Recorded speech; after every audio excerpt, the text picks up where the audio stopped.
ગયા લેક્ચરમાં આપણે ભણી ગયા દ્રવ્યમાન કેન્દ્ર વિશે. દ્રવ્યમાન કેન્દ્રના વેગ સદિશનું સૂત્ર મેળવ્યું. દ્રવ્યમાન કેન્દ્રના પ્રવેગની વાત કરી. હવે આપણે n કણોના બનેલા તંત્રના કણો પર પ્રવર્તતા બળોની ચર્ચા કરીશું. દ્રવ્યમાન કેન્દ્ર પર લાગતું બળનું સૂત્ર આપણે લાસ્ટ ટાઈમ જોઈ ગયા. ma સદિશ બરાબર f1 સદિશ પ્લસ f2 સદિશ અપ ટુ fn સદિશમાં f1 એ એક જ બળ નથી, પણ એક જ કણ પર લાગતા તમામ બળોનો સદિશ સરવાળો છે. આ જ રીતે બીજા, ત્રીજા ને nમા કણો પર લાગતા તમામ બળોનો સદિશ સરવાળો અનુક્રમે f2 સદિશ પ્લસ f3 સદિશ અપ ટુ fn સદિશ થશે. તંત્રના કણો પર પ્રવર્તતા બળો બે પ્રકારના હોય છે. તંત્રના પ્રવર્તતા બળોમાં બે બળો કયા? તો આંતરિક બળો અને બાહ્ય બળો. આંતરિક બળો એ એની અંદરનું બળ અને બાહ્ય બળો એટલે બાહ્ય આપણે આપીએ તે.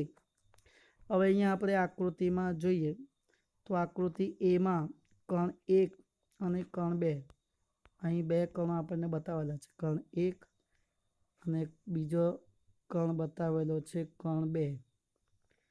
આ બંને બળો પર લાગતા બળો બી દર્શાવેલા છે F1 અને F2. હવે જ્યારે આપણે કણ 1 અને કણ 2 પર બાહ્ય બળો F1 અને F2 લગાડીએ છીએ ત્યારે એની આંતરિક બળો F12 અને F21 મળે છે. આ ત્યારે જ ઉદ્ભવે કે જ્યારે આપણે એને બાહ્ય બળ આપીએ. એટલે કે જ્યારે આપણે એને બાહ્ય બળ આપશું ત્યારે જ એની અંદર આવા આંતરિક બળો પેદા થશે. તંત્રની ગતિ માટે તેના કણો પર લાગતા બળોને દ્રવ્યમાન કેન્દ્ર પર લાગતા ગણી શકાય. હવે આકૃતિ બીમાં દર્શાવેલું છે તે પ્રમાણે સમજીશું કે અહીં બધા કણો પર લાગતા બળો જે છે અંતે તો એના દ્રવ્યમાન કેન્દ્ર પર જ લાગતા ગણી શકાય છે. ન્યૂટનના ગતિના ત્રીજા નિયમ અનુસાર આંતરિક બળો સમાન મૂલ્યના અને પરસ્પર વિરુદ્ધ દિશામાં હોય છે. આંતરિક બળો જે છે એનું મૂલ્ય સરખું હોય છે અને વિરુદ્ધ દિશા હોય છે. તેથી તેમનું પરિણામી બળ જે છે તે શૂન્ય થાય. આવા સંજોગોમાં તંત્રના દ્રવ્યમાન કેન્દ્ર પર માત્ર બાહ્ય બળોનું જ પરિણામી બળ લાગે છે. એટલે ma સદિશ બરાબર F એક્સટર્નલ, જ્યાં F એક્સટર્નલ તે F એ કણોના તંત્ર પર લાગતા બધા જ બાહ્ય બળોનો સદિશ સરવાળો છે. આ સમીકરણ પર દર્શાવે છે કે તંત્રનું દ્રવ્યમાન કેન્દ્ર જાણે કે તંત્રનું સમગ્ર દ્રવ્યમાન તેના દ્રવ્યમાન કેન્દ્ર પર કેન્દ્રિત થયું હોય તથા પરિણામી બાહ્ય બળોની અસર હેઠળ ગતિ કરે છે.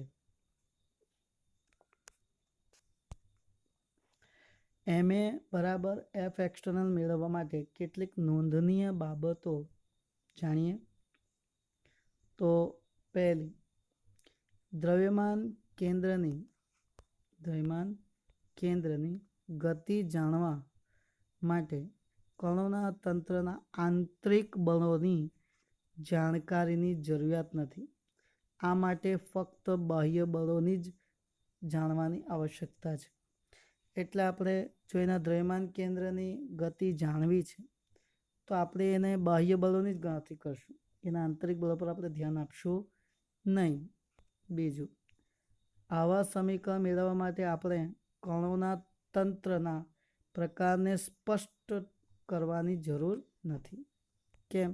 કારણ કે આ તંત્ર એ ગતિમાન કણોનો સમૂહ હોઈ શકે છે જેમાં તમામ પ્રકારની આંતરિક ગતિ હોઈ શકે, અથવા દળ પદાર્થ પણ હોઈ શકે, કે શુદ્ધ સ્થાનાંતરિત ગતિ બી હોઈ શકે, અથવા ચાક ગતિ અથવા સ્થાનાંતરિત અને ચાક ગતિની મિશ્ર ગતિ પણ હોઈ શકે છે. અને અંતે તંત્રના દરેક કણોની ગતિ ગમે તેવી હોય તો પણ દ્રવ્યમાન કેન્દ્ર ma સદિશ એ F એક્સટર્નલ જેટલું જ થશે. આપણે આના પરથી જાણી શક્યા છીએ. નોંધી લેવું.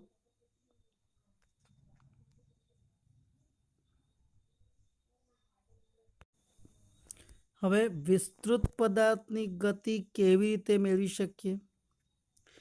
વિસ્તૃત પદાર્થ એક જ કણ તરીકે લેવાને બદલે કણોના તંત્ર તરીકે લઈશું. જે વિસ્તૃત પદાર્થ છે મતલબ કે બધા પદાર્થો દરેક પદાર્થની જેમ વર્તે આપણે એમ ગણી લઈએ તેવું. વિસ્તૃત પદાર્થોને તંત્ર તરીકે લેવાથી પદાર્થનો સમગ્ર દ્રવ્યમાન તેના દ્રવ્યમાન કેન્દ્ર પર કેન્દ્રિત થયેલું હોય છે અને તંત્ર પરના તમામ બળો, બાહ્ય બળો પણ તેમાં આવી જાય તે તેના દ્રવ્યમાન કેન્દ્ર પર જ લાગતા હોય છે. આ રીતે વિસ્તૃત પદાર્થને મેળવવાથી આવી ધારણા કરીને શુદ્ધ સ્થાનાંતરીય ઘટક એટલે કે તંત્રના દ્રવ્યમાન કેન્દ્રની ગતિ મેળવી શકીએ છીએ. આમ વિસ્તૃત પદાર્થની ગતિ આપણે આ રીતે મેળવી શકીએ છીએ. પ્રક્ષિપ્ત પદાર્થના વિસ્ફોટની ચર્ચા કરો. હવે આકૃતિમાં આપણે જોઈ શકીએ કે એક પ્રક્ષિપ્ત પદાર્થ કરેલો છે. એ પ્રક્ષિપ્ત પદાર્થની ગતિની વાત કરીએ તો ગતિપથ એકવાર સળગાયેલો પરવલયાકારે પથને અનુસરતો એક પ્રક્ષિપ્ત કરેલો બોમ્બ વિચારો, જે હવામાં ફૂટીને ટુકડાઓમાં વિભાજિત થઈ જાય છે. આ વિસ્ફોટ થવાનું કારણ આંતરિક બળો છે, જે દ્રવ્યમાન કેન્દ્રની ગતિમાં કોઈ જ ફાળો આપતા નથી. આવા પદાર્થ પર બાહ્ય બળ એટલે કે ગુરુત્વાકર્ષી બળ લાગે છે અને આ બળ વિસ્ફોટ પહેલા અને વિસ્ફોટ પછી સમાન જ હોય છે. વિસ્ફોટ બાદ તેનું દ્રવ્યમાન કેન્દ્ર આ બાહ્ય બળની અસર હેઠળ જ પરવલયાકાર પથ પર ગતિમાન રહે છે. જો બોમ્બનો વિસ્ફોટ થયો જ ન હોત તો પણ આ પથ પર જ ગતિ કરતો હોતે. n કણોના બનેલા તંત્ર માટે દ્રવ્યમાન કેન્દ્રના વેગનું સૂત્ર મેળવો. મિત્રો, હવે આપણે દ્રવ્યમાન કેન્દ્રના વેગનું સૂત્ર મેળવવા જઈ રહ્યા છીએ. તો તે માટે યામાક્ષ પદ્ધતિના ઉગમબિંદુ ઓને અનુલક્ષીને m1, m2, m3 up to mn દ્રવ્યમાન ધરાવતા કણોના સ્થાન સદિશ અનુક્રમે r1 સદિશ, r2 સદિશ, r3 સદિશ અપ ટુ rn સદિશ દર્શાવેલા છે. આ તંત્રના દ્રવ્યમાન કેન્દ્રનો સ્થાન સદિશ જો r સદિશ કહીએ તો RCM અથવા સદિશ r બરાબર m1r1 સદિશ પ્લસ m2r2 સદિશ પ્લસ ક્યાં સુધી mn/rn સદિશ સુધી સરવાળો કરો, છેદમાં બધાના દળોનો સરવાળો m1 વત્તા m2 વત્તા અપ ટુ mn. તો સદિશ r બરાબર m1r1 સદિશ પ્લસ m2r2 સદિશ પ્લસ અપ ટુ mn/rn સદિશ ના છેદમાં કુલ દળ કેપિટલ M. એટલે કે કેપિટલ M નો અર્થ શું થશે?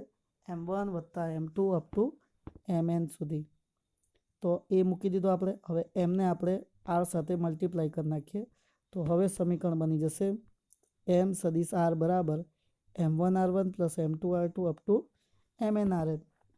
હવે શું કરવાનું છે? વેગ મેળવવા માટે આપણે દળનું એટલે કે આ સ્થાનાંતરનું rનું સમય સાપેક્ષે વિકલન લઈશું.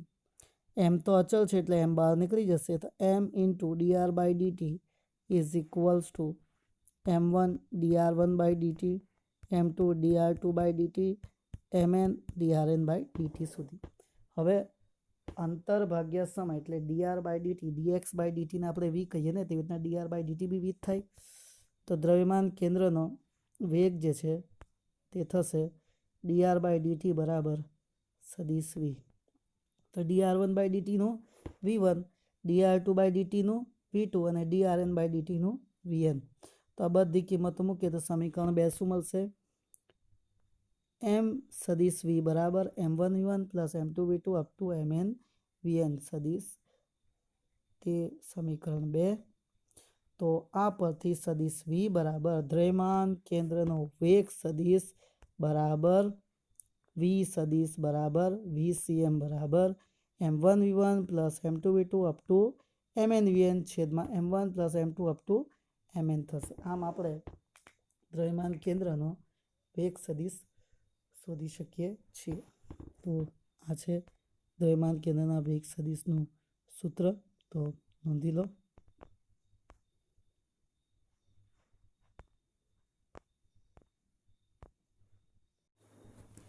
આપણે દ્રવ્યમાન કેન્દ્રનો વેગ સદિશનું સૂત્ર મેળવ્યું. એ જ રીતે હવે આપણે કણોના તંત્રનું કુલ વેગમાન એ તંત્રના કુલ દ્રવ્યમાન અને તેના દ્રવ્યમાન કેન્દ્રના વેગના ગુણાકાર જેટલું હોય છે. એટલે કે સદિશ P બરાબર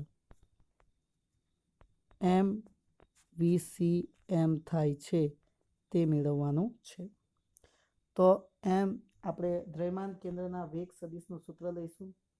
MVCM is equals two M1V1 plus M2V2 up to MNVN. તો સદિશ P ઇક્વલ ટુ MV સદિશ, હવે P એટલે dP બાય dt એટલે F થાય. તો સદિશ P બરાબર P1 વત્તા P2 અપ ટુ Pn થાય. તો P બરાબર M1V1 plus M2V2 up to MNVN સમીકરણ નંબર 2 થયું. તો સમીકરણ 1 અને 2ને જો સરખાવીએ તો P બરાબર M સદિશ V થશે. આ કણોના તંત્રનું કુલ વેગમાન એ તંત્રના કુલ દ્રવ્યમાન અને તેના દ્રવ્યમાન કેન્દ્રના વેગના ગુણાકાર જેટલું હોય છે. કણોના બનેલા તંત્ર માટે ન્યૂટનનો ગતિનો બીજો નિયમ મેળવો અને લખો. કણોના તંત્રનું રેખીય વેગમાન P ઇક્વલ ટુ MV છે. જો આપણે સમય સાપેક્ષે વિકલન લઈએ તો dP by dt is equals to M dV by dt થાય. dV બાય dt એટલે આપણે એને પ્રવેગ કહીએ છીએ. dV બાય dt એને પ્રવેગ કહેવાય છે. તો આપણું સમીકરણ બને MA. તો MA is equals to dP by dt એટલે ન્યૂટનના ગતિના નિયમ બીજા નિયમ પ્રમાણે F થાય. dP બાય dt એટલે તો F થાય. વેગમાનના ફેરફારનો સમય દર એ તેના પરિણામી બળ જેટલો થાય. તો MA equal to F external. તો dP by dt is equals to F external. જે કણોના બનેલા તંત્ર માટે ન્યૂટનના ગતિનો બીજો નિયમ છે. તંત્ર પર લાગતું પરિણામી બાહ્ય બળ તંત્રના કુલ રેખીય વેગમાનના ફેરફારના દર જેટલું હોય છે. આ ન્યૂટનના ગતિનો બીજો નિયમ દર્શાવે છે.